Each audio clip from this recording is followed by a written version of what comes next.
흐르는 세월만큼 야속한 이것 바로 나이살입니다. 실제로 나이살이 들게 되면 물만 마셔도 살이 찐다. 사실 그게 일부 맞기도 하거든요. 여러분들이 배를 이렇게 한번 꼬집어 보시면 배가 꼬집히신 분이 오히려 더 좋은 거예요. 여기 한 가지 또 팁이 있습니다. 밥 빨리 먹는 분들 있죠. 그런 분들 막 나이살, 비만 많이 생기는데 그런 사람들은 결국 호르몬에서 그 답을 찾을 수가 있습니다. 그러면 이 지방을 쌓이게 하는 호르몬이 뭐가 있느냐?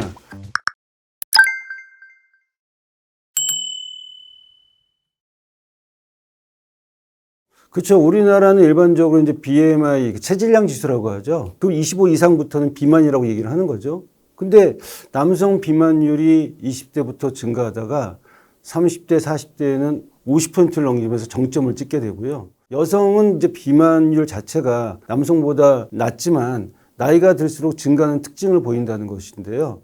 특히 이 폐경 이후에 복부 비만이 늘어납니다. 그래서 폐경이 되고 나서 뱃살이 늘어난다고 고민하시는 이제 여성들이 많이 저한테 찾아오시는데요. 이 30대에서는 이 10에서 20% 정도로 낮다가 50대에서 이제 30%로 증가하는 것도 다 이 호르몬의 문제라고 생각을 하고요. 40% 육박해서 가장 높은 비만율을 보이는 것이 또 이 60대 이상입니다. 이 내장지방이라는 게 있고 피하지방이라는 게 있거든요. 보기에는 피하지방이 더 안 좋아 보이지만 실제로 내장지방이 더 안 좋은 거예요. 배를 이렇게 한번 꼬집어 보시면 배가 이렇게 두껍게 꼬집히신 분이 오히려 더 좋은 거예요. 얇게 꼬집히시는 분들은 피하지방보다 내장지방이 많은 거고요. 두껍게 꼬집히신 분들은 피하지방이 많다는 거죠. 그러면 이 피하지방과 내장지방이 무슨 차이가 있느냐? 얇게 꼬집히는 분들, 내장지방이 많은 분들은 나쁜 호르몬이 7배 이상 더 많이 나온다는 보고가 있습니다. 겉으로 드러나지 않는 이 내장지방이 염증 물질, 나쁜 호르몬을 분비해서 혈관을 공격해서 혈관이 노화가 오고요. 인슐린 저항성이 생기거든요. 인슐린 저항성이라는 것은요. 인슐린은 제대로 나오는데 저항성이 생겨서 그 작용을 못하게 되거든요. 인슐린 작용이 떨어지기 때문에 첫째, 대사적으로 당뇨병이 생기고요. 둘째, 고혈압이 생깁니다. 혈압이 올라가고요. 셋째, 그리고 뇌혈관, 심장혈관에 문제가 생기고요. 암과 치매가 생기는 것이 비만과 관련된 대사적인 문제라고 할 수 있겠습니다.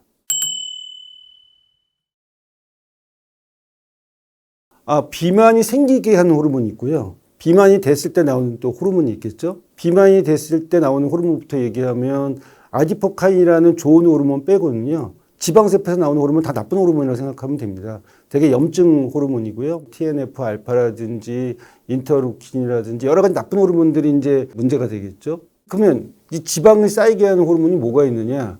첫째는 코티졸이 있습니다. 우리가 스트레스 받으면 일단은 식욕이 올라가잖아요. 스트레스 호르몬 코티졸은 일단 식욕도 올리고 코티졸 자체가 또 지방을 쌓이게 합니다. 두 번째, 식욕과 관련돼서 렙틴이라는 호르몬이 있고 그렐린이라는 호르몬이 있거든요.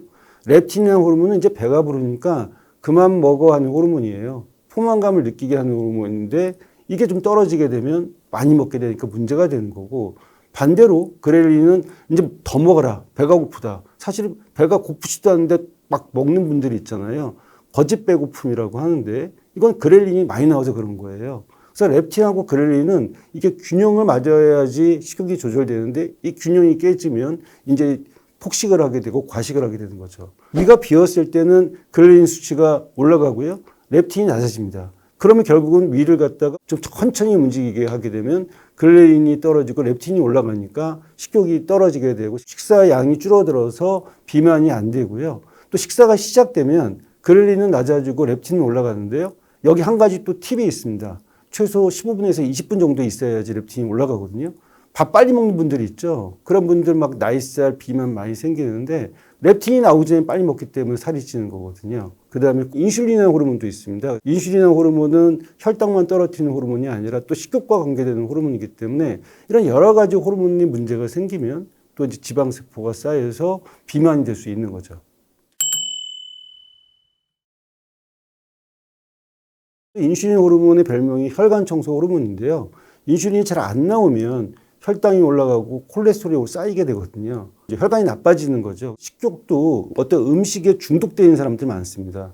특히 요즘 보면은 중독과 관련된 호르몬, 도파민 얘기를 많이 하는데 특히 비만과 관련된 분들은 식욕 관리를 위해서 도파민 관리 잘해야 되고요. 특히 도파민에 문제가 있는 사람들은 특정 음식, 특정 식품 거기에 꽂혀서 계속 탐닉하는 경우가 많거든요. 도파민 중독, 도파민 관리를 해결하는 게 중요하겠고 두 번째는 이제 이렇게 식욕과 관련해서 많이 먹은 음식을 잘 대사 처리를 하면 되는 거거든요. 근데 대사 처리를 잘하는 호르몬이 바로 이제 인슐린 호르몬인데 인슐린 호르몬 관리를 또 잘하는 것이 중요하겠고요. 그 다음에 이제 많이 먹고 대사 처리를 잘하는 것도 중요하지만 운동을 많이 해서 성장 호르몬이 많이 나오게 되면 근육량이 늘어나거든요. 그래서 성장 호르몬 관리, 운동 잘하고 이런 것들이 비만과 관련된 호르몬 관리의 중요한 포인트라고 할 수 있겠습니다.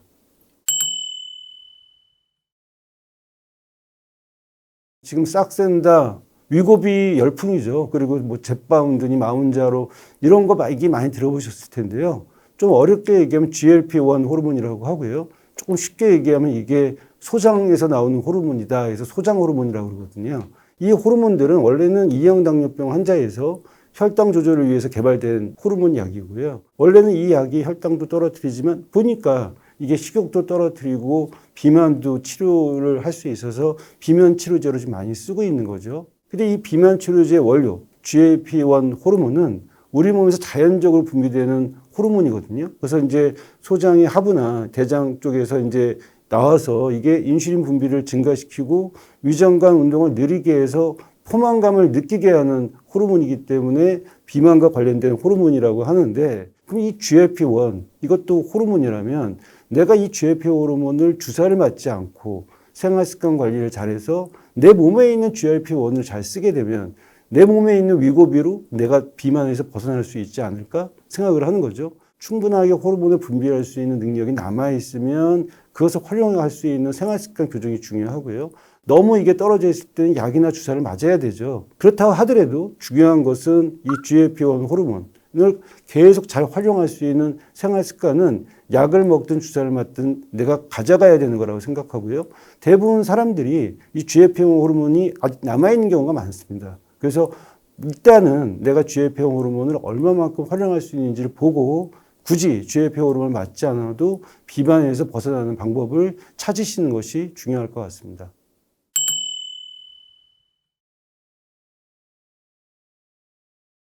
바로 내 몸에 있는 GLP-1 호르몬을 갖다가 분비시키는 15분 방법이라고 할 수 있는데요. 혈당 스파이크가 문제거든요. 혈당 스파이크가 올라가는 것을 막아야지만이 내 몸의 GLP-1이 잘 분비가 될 수 있는 거죠. 그래서 혈당 스파이크를 막기 위해서는 계단 운동하는 게 전 강조를 하고 있습니다. 그래서 숨이 차지 않을 정도로 계단을 올랐다가 또 내려갈 때는 이제 무릎 관절에 문제가 생길 수 있으니까 뭐 에스컬레이터나 엘리베이터를 타고 다시 또 올라가고 한 4층 정도 되는 것들을 두세 번 반복하고 하루에 3사이클 정도 하면 충분히 내 몸에 GLP-1 호르몬이 나올 수가 있고요.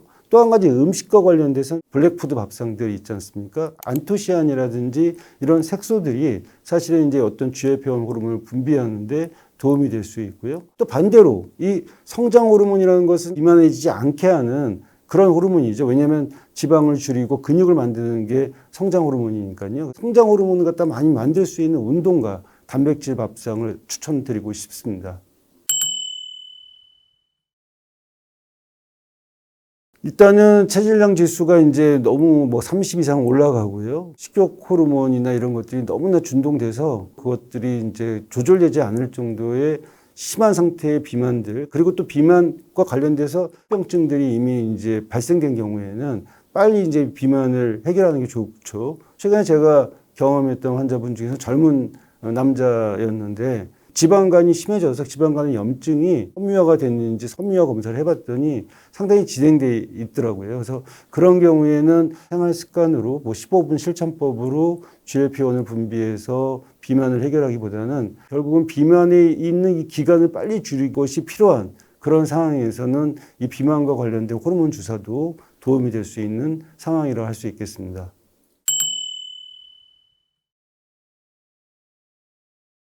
분명히 해롭죠. 왜냐하면 모든 약물은 이득도 있고 작용도 있지만 부작용이 있는 거죠. 근데 그 우리가 부작용을 이길 수 있는 효과를 생각하는 거 아니겠습니까? 부작용을 넘어서서 빨리 그 기간을 줄이는 게 중요하다고 생각하면 약물 치료를 하는 건데요. 반대로 지금 이제 그렇게까지 심하지 않은 충분히 내가 생활습관이나 15분 실천법으로 호르몬의 균형을 가질 수 있는 사람이 주사에 의존한다는 건 자기주도 학습 능력을 잃어버리는 것도 문제고요.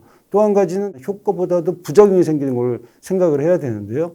아직 위급이나 마흔자로는 개발된 지 얼마 안 되는 약이라서 장기적인 어떤 부작용에 대한 데이터들이 좀 축적되지는 않은 상황이거든요. 물론 이게 이제 출시되고 임상에서 쓰게 된다는 건 그만큼 부작용이 어느 정도 컨트롤되고 효과가 더 크다는 거는 사실이긴 한데 아직은 우리가 10년, 20년 데이터가 없는 상황에서는 내가 어떤 부작용이 있는지는 사실 또 모를 수도 있는 거죠.